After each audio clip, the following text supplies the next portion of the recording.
So something unusual is happening to the car right now. The battery is draining really quickly, and at the same time, if I hook up this jumper, giving an error, that means we have a short in the system. And in terms of diagnosing a car, when something like this happens, if you had done any work to the car recently, it's probably a good idea to start from there. What I did on this car recently is I removed the catalytic converter and the downpipe to replace it because it was broken. Then I reinstalled the catalytic converter, and my suspicion is that the starter is down there, and when I installed the catalytic converter, I might have pinched a wire causing a short. Well, that's possibility number one. Possibility number two is I did a temporary fix in a Walmart parking lot when the car wouldn't start.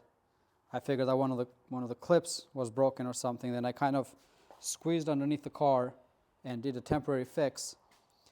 That temporary fix was 7 years ago, so it might have failed. And now we have this issue, is that the battery is draining almost immediately.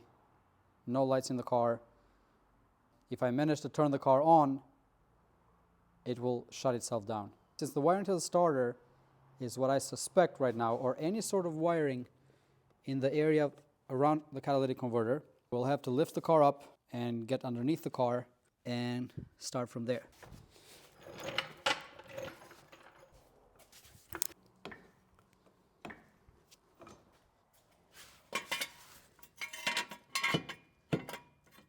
Let's put another jack stand in here.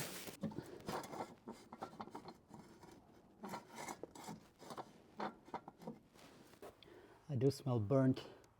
As you can see, that's my temporary fix there with the wire.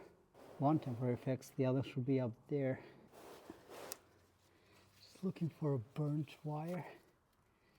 So just in case you were ever thinking about doing the starter, it's right there, but in order to do it, kind of have to, actually I don't know if I removed the AC, oh no, I removed the AC last time, just so I could get a view. I don't see anything. Maybe it's that itself, the O2 sensor perhaps.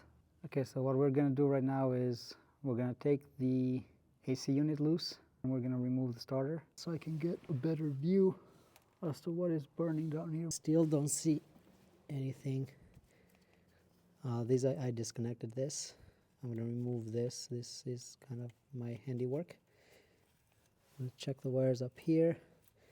I'm going to check the wire where I'm going to follow this wire and see if there is anything hot in the way. It would be somewhere up there.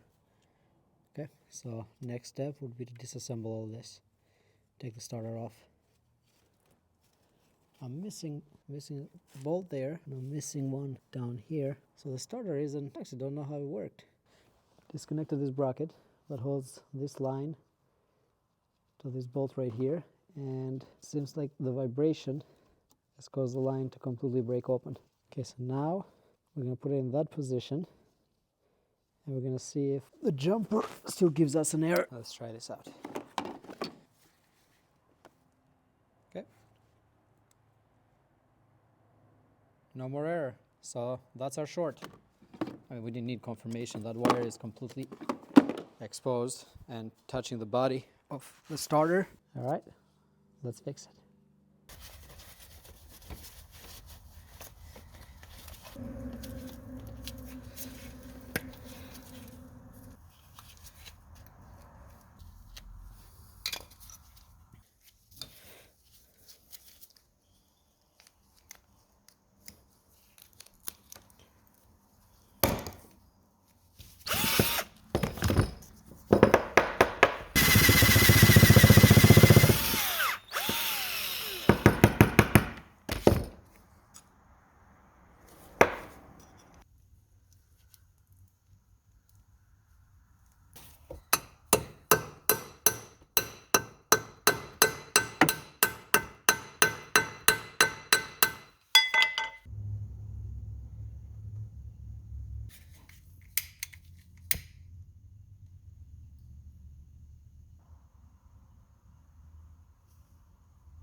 Did a quick fix.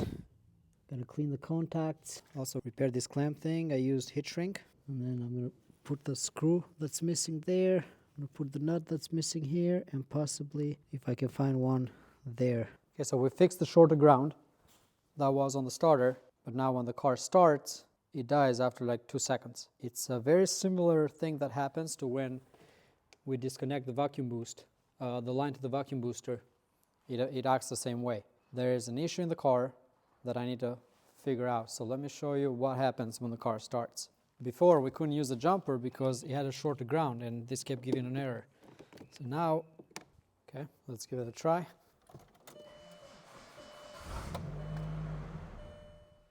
And the car dies. I'm assuming it's some kind of a vacuum loss, or battery completely died.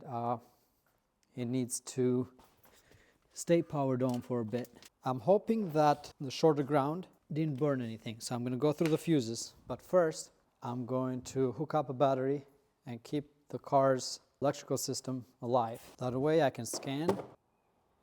So now that we have power, these are the codes. So let's clear.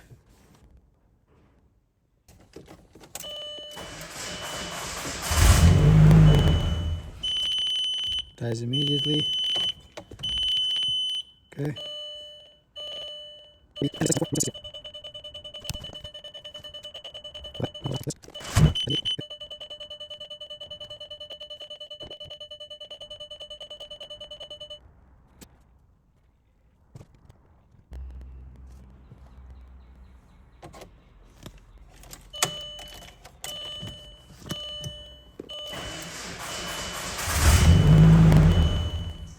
One would be this. If this is unplugged, it has the same symptom as the one we have right now. So how can I plug this and try it? Mass airflow sensor might be burned. Oil sensor, oil temperature sensor might be burned.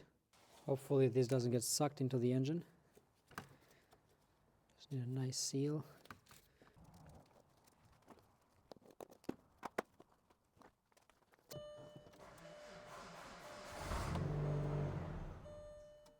Nope, that's not it. Part 2 would be to disconnect the mass airflow sensor.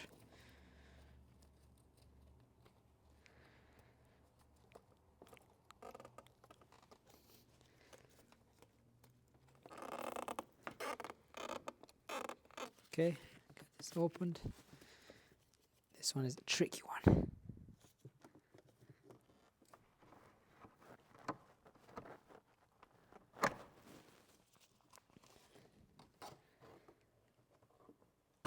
Is disconnected. All these things that we're trying is all these things are gonna give codes.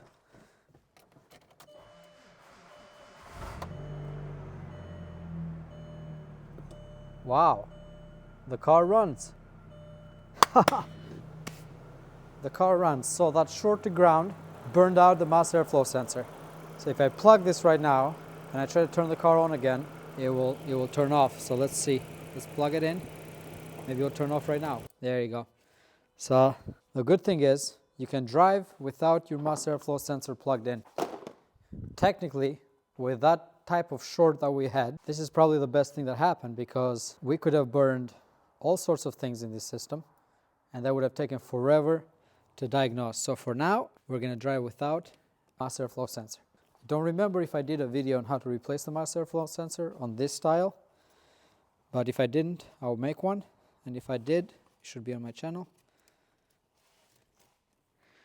This plug is always